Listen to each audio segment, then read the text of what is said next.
And welcome everyone to this afternoon's Alzheimer Education Series. My name is Kara Murgatroyd. I am the Education and Support Coordinator with Halifax Central Zone. I will be introducing you to our guest speakers today who will be talking about planning for a move to long-term care. Before we jump into the presentation, however, I just wanted to remind you to feel free to ask your questions during the presentation. You can use the confidential chat box, which is addressed to the Alzheimer's Society of Nova Scotia host. If you don't see it, just use your mouse to hover over the bottom and there should be a chat in the middle. At that point, you can click on it and it should pop up for you. Just remember to press enter in order for us to get the question. The questions will only seen by the Alzheimer's Society of Nova Scotia, and we'll get to those at the end of the presentation. So our audience today, it includes people living with dementia, people caring for somebody with dementia, and then of course also people who want to learn more about dementia itself. So again, a reminder that the session is being recorded. Your mics and your cameras are turned off so that your faces and your voices, they won't be part of the recording. And so of course, today's topic is planning for a move to long-term care. So we'll have about 30 minutes of presentation followed by the Q&A. And so today it's my pleasure to introduce to you our guest speakers. And first up is Linda Cully. And Linda is originally, she trained as a physiotherapist in the UK, where she developed a particular interest in research, neurological diseases and conditions, and education. And Linda immigrated to Canada and worked in Ontario for many years, developing a special interest in treatment and care of the elderly. She went on to study at Stirling University in Scotland and achieved a Master of Science in Dementia Studies. And Linda has been in Nova Scotia since 2014 and has been working as a behavior resource consultant with continuing care in Central Zone with the Nova Scotia Health Authority. So Linda will be up first and then followed by Andrea Perry.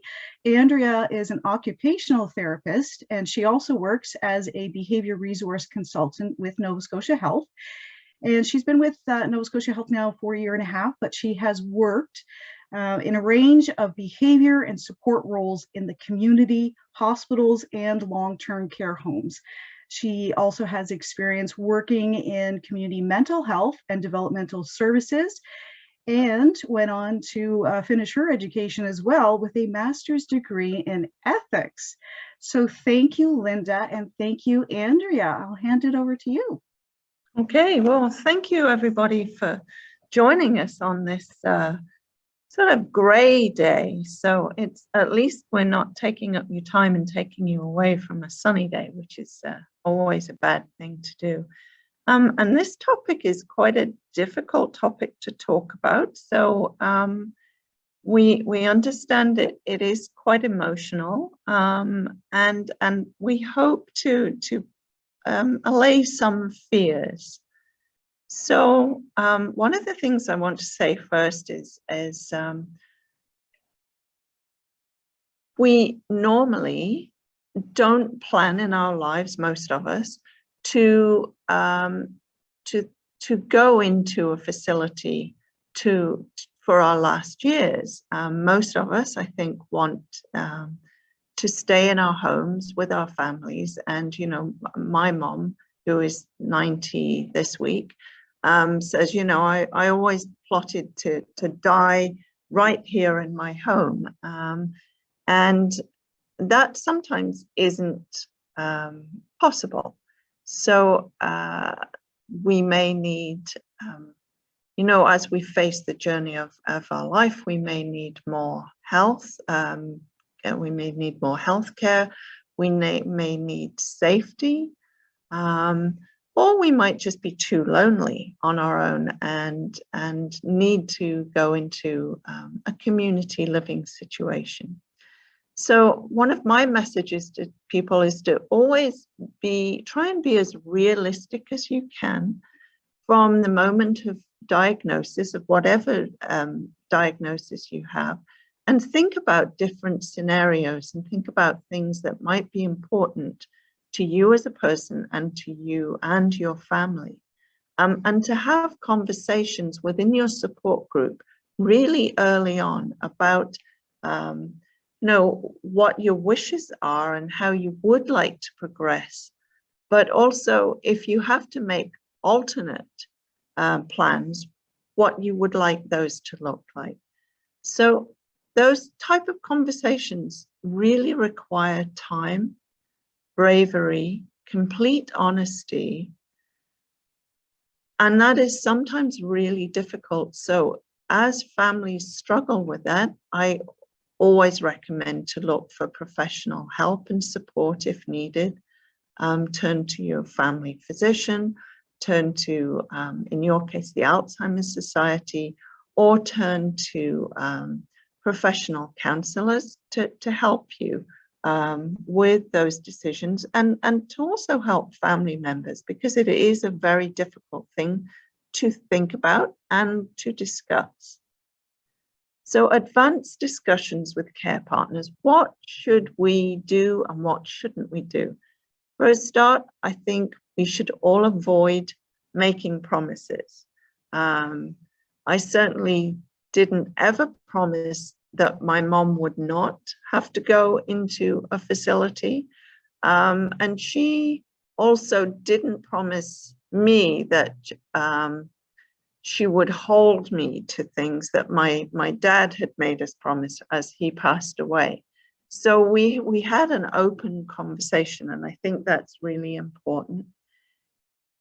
If you're working with somebody, a loved one who has dementia, involve the person in the discussion as early after diagnosis as you possibly can. Be prepared for everybody to be it's a very emotional experience for all parties. And again, if you need professional help, just turn to professionals to help you through that. Plan to revisit the subject. So we're not going to have a discussion about mom going into a home and then that's it. We're having a one-time discussion. We need to keep revisiting those decisions and revisiting that conversation. And then it becomes easier each time we do that. So early conversations. For the person who is going or possibly going to be moving into a long-term care facility, make your wishes known. Make everybody aware of the things that are really important to you. And keep reminding them. Also, jot things down for yourself, things that, come up into your mind. Wow, that would be really important for me. For instance, I would really prefer my own bathroom and my own bedroom. I'm a very private person and I really would prefer not to have to share.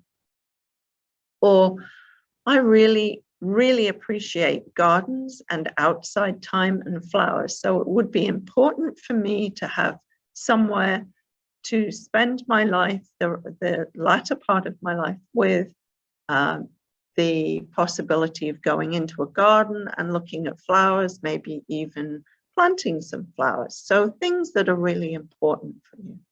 And talk about that. Talk about the things, if you are a very social person and you would like to have a lot of social activity and social opportunity, whether music's important, whether you would like a small environment or a larger environment. Those kind of things are all very important, really early on.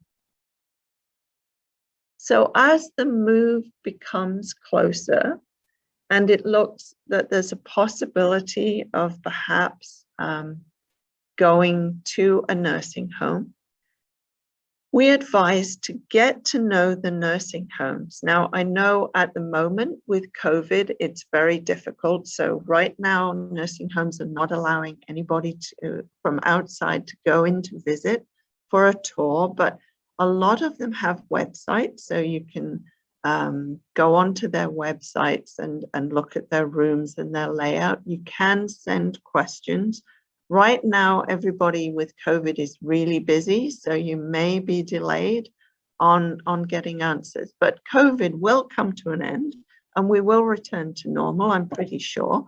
So get to know the nursing home. Go to visit quite a few nursing homes, look at new buildings, old buildings, different companies, for-profit, not-for-profit, and get to know their policies. Do they allow smoking? What is their smoking policy? If they have a smoking room, where is it located? Is it down on the ground floor? And there's a possibility you might need to use an elevator to get down there. Are you allowed to be independent in your smoking? How many cigarettes are you allowed to smoke a day? And lighter use. Do you have to, some nursing homes have policies where you are not allowed to keep a lighter with you and you have to approach a nurse or approach a designated person to get your lighter. Others are much more strict. So those kind of things are really important if you're a smoker. Then another thing to look at perhaps is levels of security.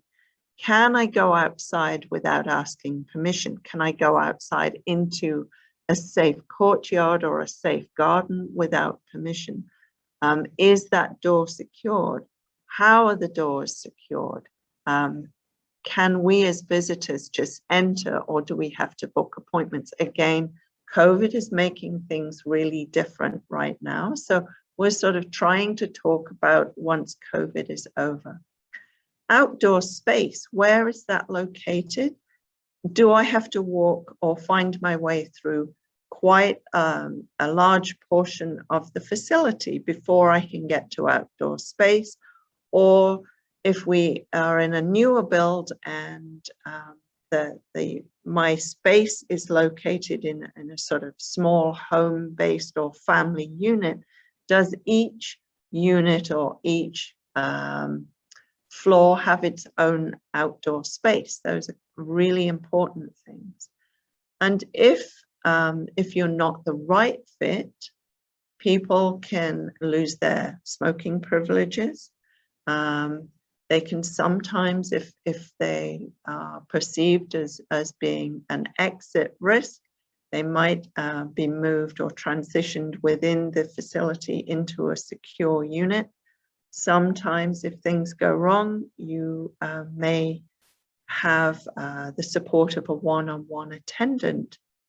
And others in other facilities, you may have freedom to move outside, removed from you. So it's good to know the things that are important and come up with the right choice early on in the process so that you can fit into the philosophy of the facility and they can be more person-centered towards you. So again, closer to the move, consider some of these things. So items to have ready if you need. So this is really quite close to the move. If you need mobility equipment, make sure that you have it ready. Ask the facility about TV. Can you have your own TV? How much is it going to be? And can you have it hooked up prior to getting into the nursing home? And can you have your own phone? Other things that are perhaps important to know is generally when you move into a long-term care facility, your family doctor will change. And that's often preferable because the family physician at the long-term care home usually has weekly visits, and your own family physician may not be able to facilitate in-house visits that regularly. Medications. It's good to have an updated medication list to take with you the day that you move in. However, some of the advice we have been given from long-term care facilities is they have to have their own medications, their medications supplied by their preferred pharmacy. So don't go out and fill up 3 months worth of medications to take with you. Just make sure that you have enough for the day of your move and perhaps the next day. But after that, the long-term care facility will be providing your medications, and they will come from their pharmacy. Helpful information to share with the long-term care facility is share as much about you as you feel comfortable with, and use some of the resources that Andrea is going to talk about later. But the more the facility staff know about you, the better it is, so that they can get to know you much more easily and they can help you adjust really quickly. COVID right now, we have to mention it, is changing things a little bit. Right now, we're not actually sure on visitors.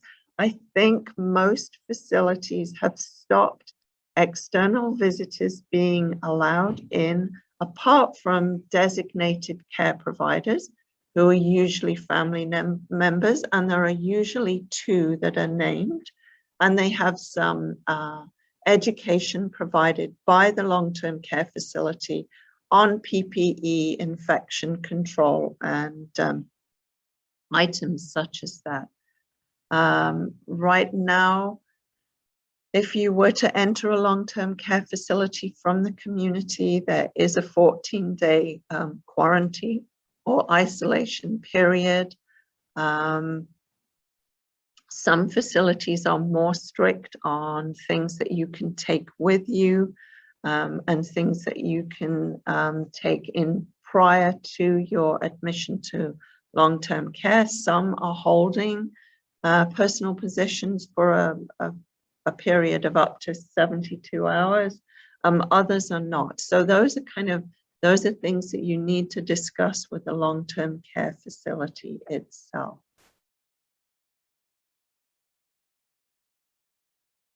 So now I'm going to hand over to Andrea, who will slide in. Hi there, everybody. So yeah, you can see we sort of staggered our talk to be around things that are helpful to do early on in the journey, things sort of as it gets close. And then we also wanted to talk about after. I think this is a really important stage, and I think there's so much effort, rightfully so, when a move is pending and it's coming up. There's a lot going on then, and then it's over. And I think the aftercare portion of the transition is really important. And I think we have to keep in mind that this is a transition. It's not a transfer. A transfer is sort of a handover. Transition's a process. Transition takes a lot of time, and a transition involves multiple people. So a lot of attention is on that person. In our case, in the purpose of this talk, the person with dementia who's moving into the nursing home. And, as Linda mentioned, it can be a very emotional time, and it might be difficult. Some people transition in extremely well, and other people it's harder. And I think why we wanted to pause and do this sort of section is just to give a bit of hope that, if it is a rough go at the beginning, there's pretty good research and evidence, and Linda knows more about this than I do, being the scholar of our team. But there's good evidence that people will settle. The transition will get better. It will get easier over time, but we can kind of anticipate that there might be some difficulty initially.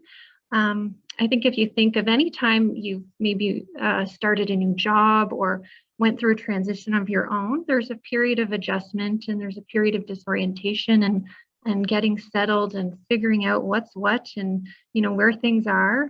And so when you add dementia to that, it's certainly understandable why initially people can feel really out of sorts. And we talk about the sense of feeling a loss of home, and home for many people is comfort, familiarity, security, and that's what they're missing. That's what they're searching for in those early days.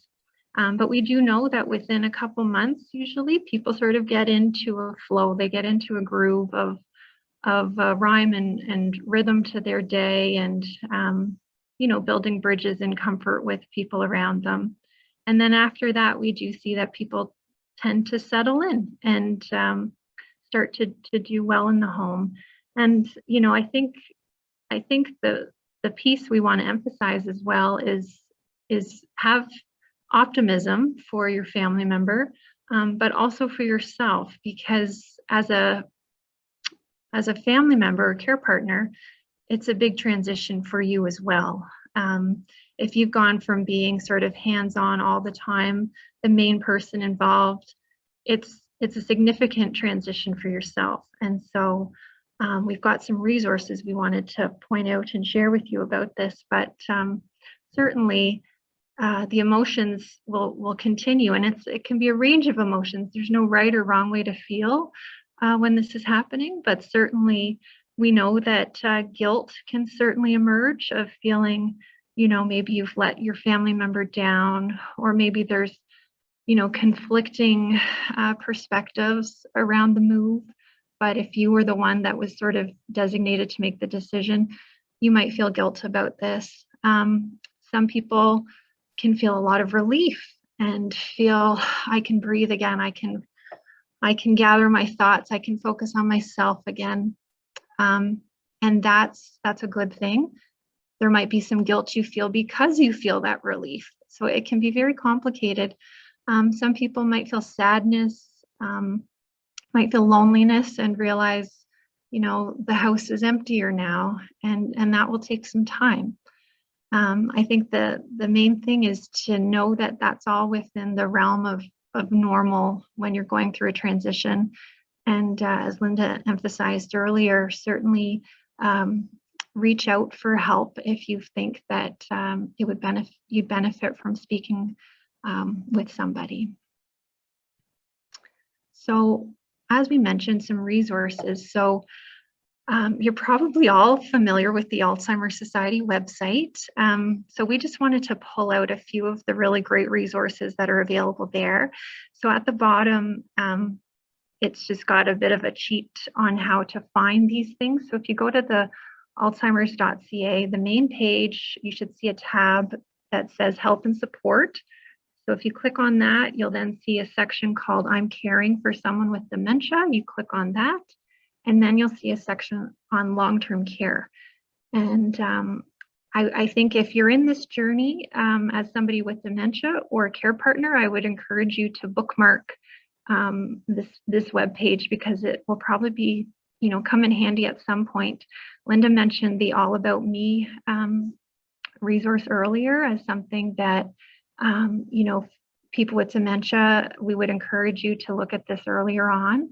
But certainly if it's getting pulled out kind of later in the stages and family are taking the lead to fill it out, this is where you can find that document to collect all that important information about a person and what are the key pieces you want to share and want other people to know. So you can find that there. You can also find a one-page version, just a really quick overview.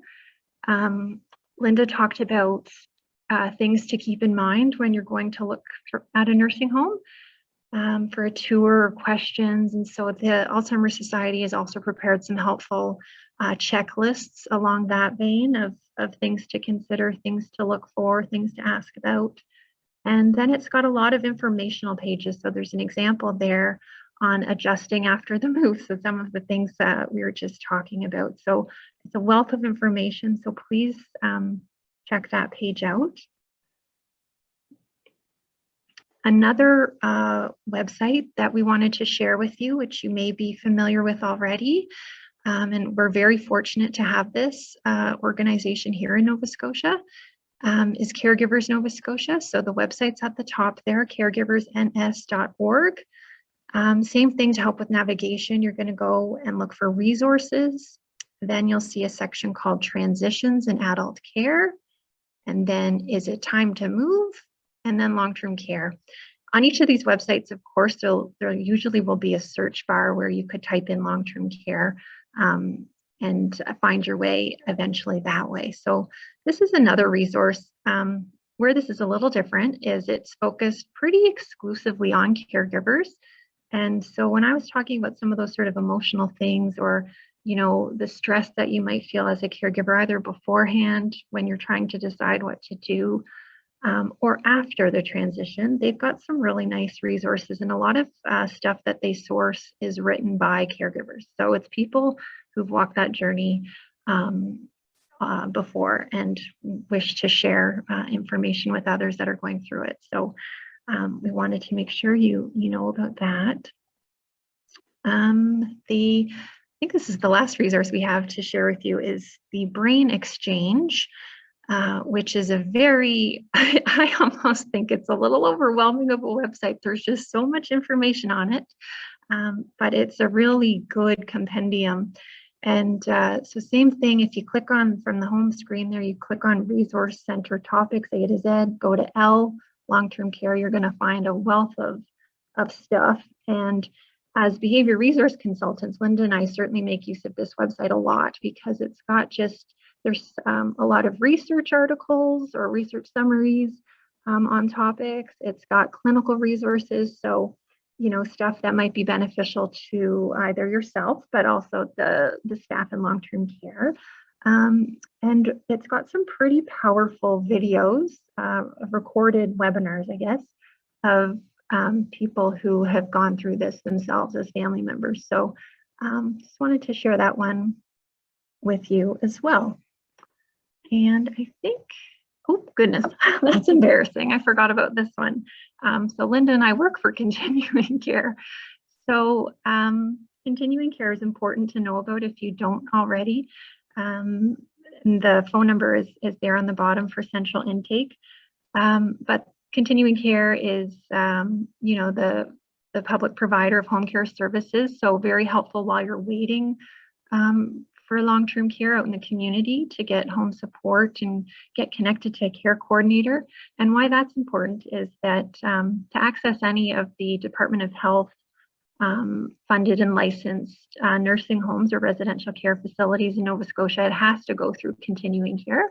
So a care coordinator does that assessment and will help guide you through that process. So if that's sort of where you're thinking or looking, then connecting with continuing care will be crucial. So I think that's it for resources. Yes, so that's sort of what we have to share with you, kind of really quick overview, but I understand we've got some time for questions, so hopefully we can go into a bit more detail there. Thanks. That's great. Thank you, Linda and Andrea. We really appreciate you sharing that information, a lot of information there. And I do have quite a few questions, actually. I'm just thinking the first question that I have, and maybe did you want me to leave? I'll leave the screen up there to show the info line so that for people who are interested in connecting with us, and if there's questions that come up that may not necessarily be related to moving to long-term care, please feel free to call our info line and we can address those questions with you. The first question actually that I have in the chat is, do you think it's important to tour a long-term care home before making any decisions? And if so, what are some important things to look for? Yeah. So I'll take that one. Yes, I have very strong feelings on this. It's really, really important to tour as many homes as you can, because they all present something slightly differently, even if they are owned by the same company. So for instance, just structure and bed numbers are very different. Would you like to be in a large tower block, for instance, like Northwood, which has nine floors, but it also has facilities such as hairdresser, Lawton's, pharmacy, as there's a cafe in there? Or would you prefer a small homely feel? And it's really important to get inside as soon as COVID's over to look and see how the building feels, how the environment is. If you like a lot of light, some buildings are very bright and spacious, others are not. Others have more private areas. Some are really social buildings, others have lots of quiet space, and some have more access to outside space. Some of the other important things for ladies, is there a hairdresser on site? How often can I get my nails manicured? How many food choices do we have? What if I'm a vegan or a vegetarian? Can my pets come and visit me? Am I allowed to keep a pet? Is there a pet within the facility? Some facilities have cats, some have fish and birds. I don't think anybody's got a dog. Resident, not a live-in dog. Some staff members will bring in dogs, so they're visiting dogs. Other things to find out are things, what kind of social activities, what kind of activities are offered? Is there an active resident council? Can I become involved in decision making? Can I take some ownership? Can I influence changes with here? And are there family councils that are active, so that as care partners, can I become involved in decision making within this home? Can you think of anything I've forgotten? No, I think that's probably, and another thing I always tell people when they visit, I worked in long-term care in Ontario, was what's going on when you visit? I know one of the facilities that I consider perhaps one of the best facilities I've ever worked at, whenever there were tours going on, we didn't, as staff members, know that it was going to happen. So there was nothing ever staged. And people would come in and comment and say, my goodness, everybody here is having such fun, because it was a sort of loud, fun facility with things going on all the time, with residents doing really silly things like all sorts of tricks and stuff that they'd get up to that would drive the staff a little crazy sometimes, but it was always good fun. The other thing I say is, look, do you see residents with makeup on? Do you see residents who are encouraged, if they have eccentricities, are they encouraged to maintain those? So is my personhood going to be encouraged? Am I going to be me? Am I going to allow to be me? If I'm on a Sunday used to going to church with a hat and my purse, am I going to be allowed to wear that with ease on a Sunday? Things like that. So I think visits are really, really important. A lot of really good recommendations there, Linda, for sure. And, it's that philosophy, and it does their philosophy fit my autonomy, and will they, have the resources that are really important to me. Actually, I think what I'll do is I'll get Andrea to stop sharing the screen, because I seem to see some words popping up on the screen here in front of me for some strange reason. So we can do stop sharing. Then we can just have a conversation about some of those questions. There we go. Perfect. Thank you. Okay. That's super. So I have another question. There's actually quite a few, ladies, just to be aware that there are a ton of questions coming through the chat. All right. So the next question is, how can I support my father to transition into long-term care? And I think Andrea was very succinct when she said that it's not a transfer, it's a transition. And that is a process. And through that process, there's so many emotions that are involved, and to take time in getting through that, transitions in life, transitions from one home to a new home, staff, new residents. It's so much change, isn't it? It is. It's huge change, and it's very scary for everybody involved. And I think one of the best things that, if possible, is to be open and have as many discussions as you can, and allow the person with dementia to make as many choices as they can, so that they have some agency in that transition. The research does point out that people who have had choice and who have some agency and some ownership in their decisions transition much more easily than people who have not had that opportunity.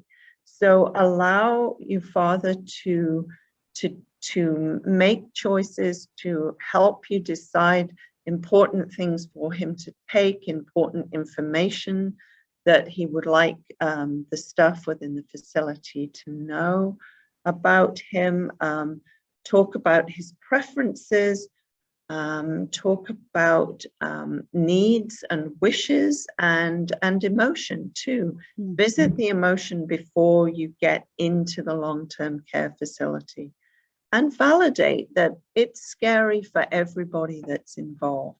And it isn't going to be an easy process, but it is a process, and that you'll all do it together with as much help as you need. And I always say, take as much help as is offered to you. Use as many resources and as many people as you can to help you through this, because it isn't easy, and it's not the kind of transition that you should try and go alone as just a single family unit.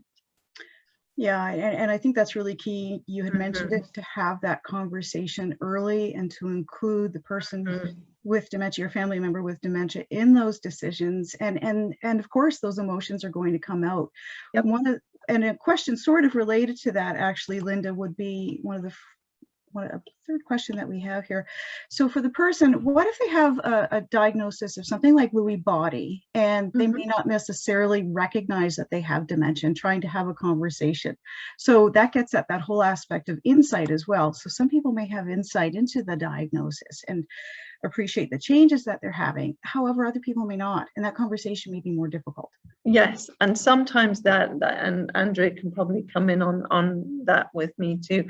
That can be really a symptom of dementia, that the dementia actually prevents the insight, and that is very difficult for care partners.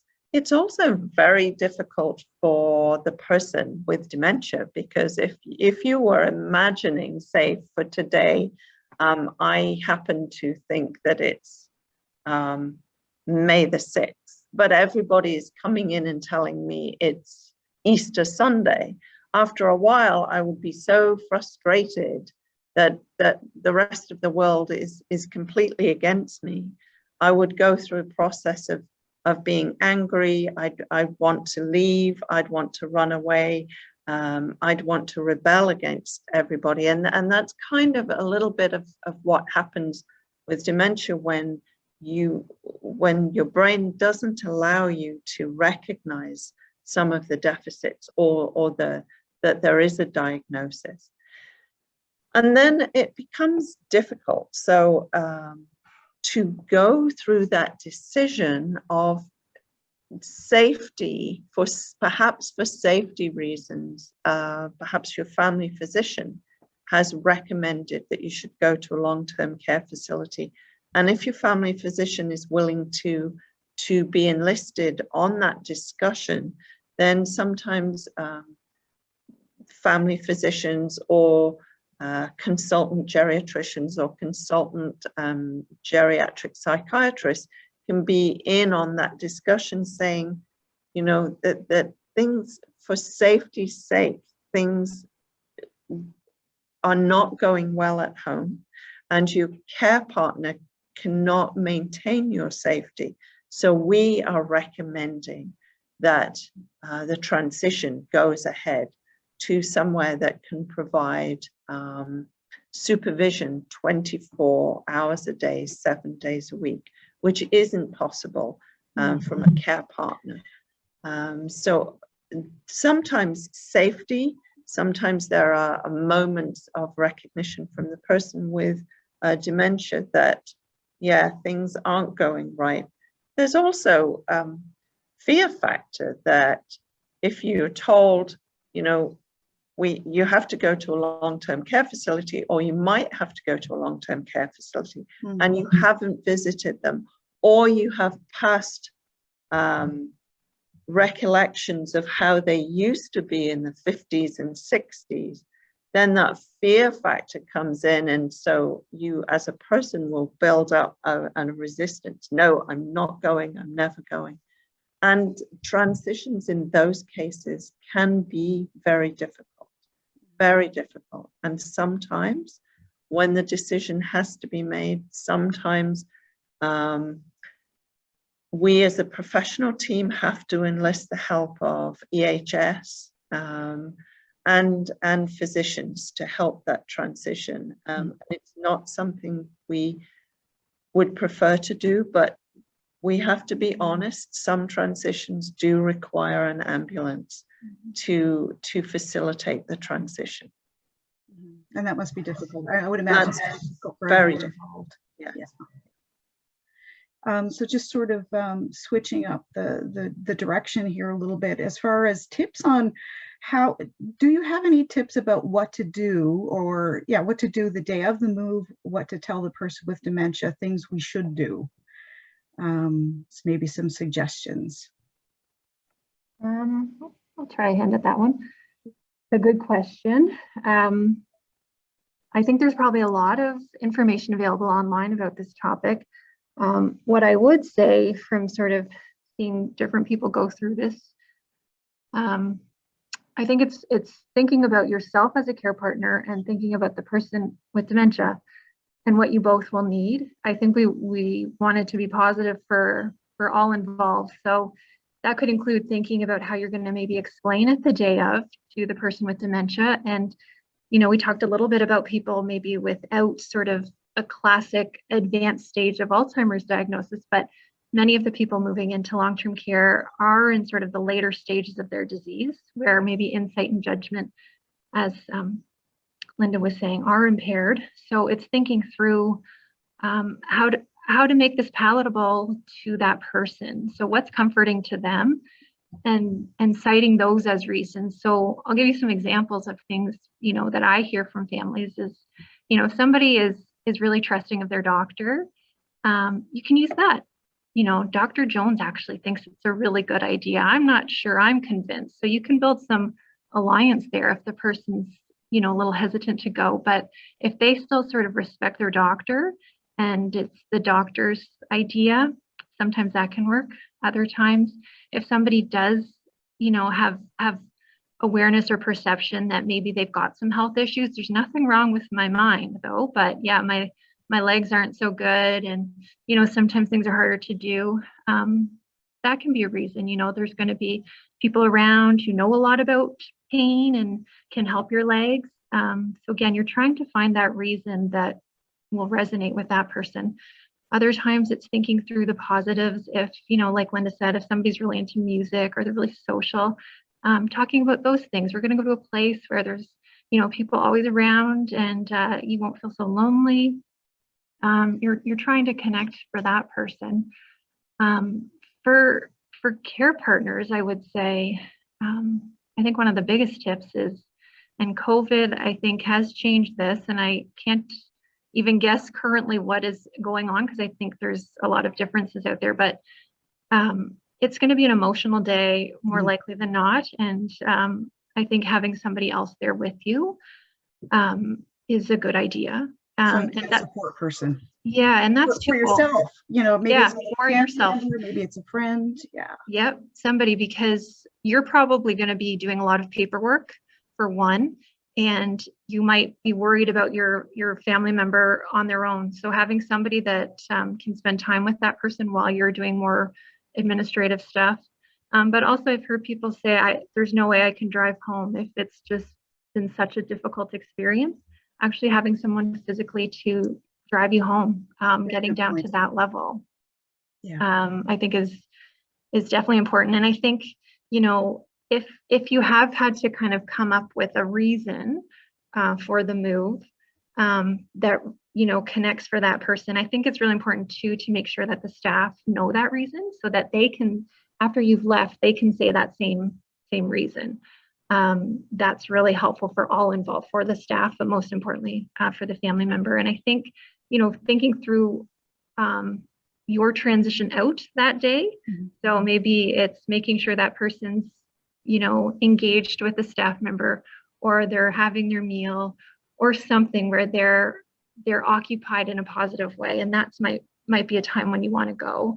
And, I think I wouldn't say like, this is your new home, you have to stay here, if that is going to be upsetting to the person. So it's, I've got to pop out, I've got to go get some groceries, or, I've got to go check on things, but I'll see you again soon. And just keeping it sort of general to that. And some people, say the same reasons over and over, it's just for a little while. And they've been saying it's just for a little while for years. And if in that moment that works, then that works. So those are some things. But again, there's some really good resources on those websites that talk about kind of day of. Yeah, stuff. the day of. And give us a call through the info line too, and we can actually sit down, like we can sit with you and discuss some of those strategies when you're feeling those emotions, and you're walking the day of, or after you're trying to get ready to leave. That can be really difficult, especially if the person says, I want to go home, and it's coming up with some strategies to try to make it easier for you to slip away. So you said if it's at supper time, if it's at dinner, I have an appointment, I've got to go get the kids, those sorts of things. Yeah. So really And I think, on that note too, sometimes we suggest as well, like if that is going to be upsetting when you leave, maybe minimize the grand gesture of the goodbye. So for example, like putting your coat on, getting your purse out, or whatever you have with you, and saying goodbye. And if you're upset, that person's going to pick up on that too, most likely. So it's easier said than done, I realize, but just keeping in mind, if you can kind of minimize the sense that you are going home and they are not, that might be helpful to keep in mind. And definitely. I'm just going to have a look through here. What else do we have for questions? So I do have one question here. It's there's personal choices. So there's discussion seems to be indicating that there are personal choices of the type of facility to go to versus taking the first facility that is offered by continuing care. So that was sort of a question. Do you actually have a choice in getting a facility? And I know, and I can appreciate now, especially because of COVID, those transitions and those choices may be affected. And then of course it's the choices. And there's a part B to the question. Are there choices between a private or a shared room? Good questions. So I can try to answer this as best I can, but keep in mind, I'm not Linda and I are not care coordinators who would be best situated to answer that question. But our quick take would be, there's times where you do get a choice on which home you want to go to. But if it enters being a crisis situation where a nursing home bed is required now, then that ability to choose which home you go to doesn't exist in the same way. And it really does become much more of a first available bed. And that is because it's felt a crisis. There isn't the time to wait for a bed at the home that maybe is our first choice. So what would typically happen is you, I believe, still have the option to keep your choices.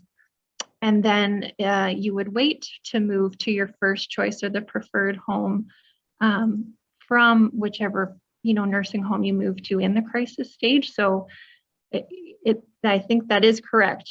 There's times where the choice is not doesn't exist in the same way that it does early on, and that certainly is happening a lot right now with COVID and a lot of people just reaching a point where it is that.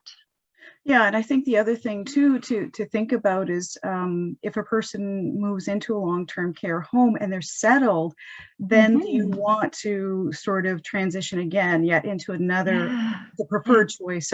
So definitely it's a balancing act, and you know, really important to have that conversation with family members so that you feel supported in the decision that you do make, right? Which is Yeah. really key. Absolutely. And I think that's a really good reminder, Kara. I think we do see that a lot where people end up in a nursing home that wasn't even on their radar before, and they've actually done really well. And if, you know, people, when the time comes, you know, oh, your first choice has an opening, and people say, actually, no, we're happy here.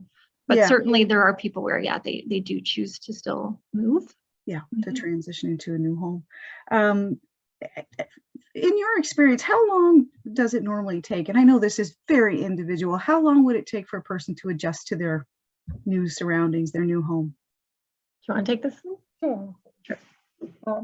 So actually, being the boffin that I am, there is some research being completed on this.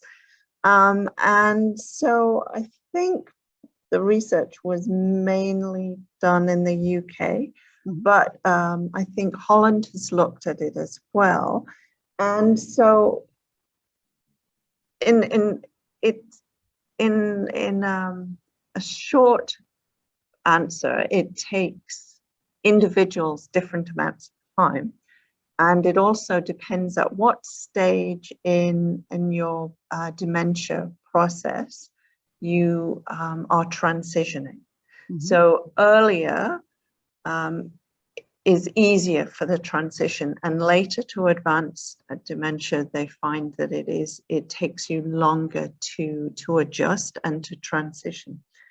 So the scholarship has actually divided it into 3 stages. So initially, the person that will move into the home, and this is for people with or without dementia, go through a sort of a short grief stage. So they go through a grieving process because they've lost home, lost some autonomy maybe. They may also be gaining stuff. They may be gaining safety, quality of life, quality of food, socialization, but there are definitely losses. And then the second phase that the researchers talk about are what they call relational transitions. And that's a phase where you're beginning to get to know and learn the ropes of the home. So this is where I'm going to learn how to adjust myself, but also how to get the facility staff members to provide me with what I want. And they say that often takes 2 to 3 months to get really to learn the ropes. So you're learning, you know, the rhythm of that particular facility, because it can be very different from it's like a relationship. Absolutely. You know, building a relationship. Building a relationship. Because you're building multiple relationships. Definitely. Right? And then the last phase is getting settled. And that's where you begin to know and feel comfortable, and you're beginning to, you have a sense of self, and you have a sense of identity and a sense of community. And that usually occurs after 2 to 3 months. So the whole process, and I know this sounds really awful, can take up to 6 months. But when you think about the changes that you're going through, and you may have moved from, you know, your own apartment or very quiet condo, or you may have moved from a rural house with just your family or just one care partner into communal living, it's bound to take quite a long time. But there is hope in that they do say that if you give it time and accept the support, then the transition process usually is complete within the 6 months. Within 6 months, okay. Yeah. That's great. So, and that sort of ties in. I had a question here around research, and you hit the nail on the head with that one. That was one of the questions that actually came out as well. So thank Yeah. you. A lot of the research, I'll just mention, a lot of the research on transitions has looked at care partners and not actually the person that is transitioning. There is some research now that is coming out. So Australia has done some really nice research. The Netherlands has done some research. So has the UK, and then there's a little bit on the from the US. So there is research on transitioning into care facilities or into a caring communal living situation. Okay, great. That's super. Thank you. I noticed that there's a couple of questions there that seem more directed to, looking at long-term care payments and those sorts of things, as far as how is that assessment process taking, how to consider that. So we can address those through info line. So I would suggest for the individuals that have sent those questions, connect with us afterward. There was another question, actually. I think somebody was confusing our info line number with the continuing care number. So if you wanted to learn more about resources through continuing care, the number for continuing care is 1-800-225-7225, 1-800-225-7225. And then the number that we put up on the screen there earlier for the info line was 1-800-611-6345. So two different toll-free numbers there, but give us a call if you're confused about those, and we can talk more about those and answer any questions specific to services provided by continuing care. So I wanted to thank you, Linda, and Andrea, who's off to the other side there. She's coming in. So she's rolling over. Thank you so much. This was, this is really important information, because as family members and for those of us who have a diagnosis and we're planning for our future, really, really key decisions that we have to make and planning for our future. So we really appreciate you taking the time to give us some more information. And again, like I said, reach out to the info line and the 1-800 number, and we can discuss your unique situation with you. We're actually, Claire is going to put up a poll in a second or two. You'll see it pop up on the screen. So please take your time to answer that. It's just one question.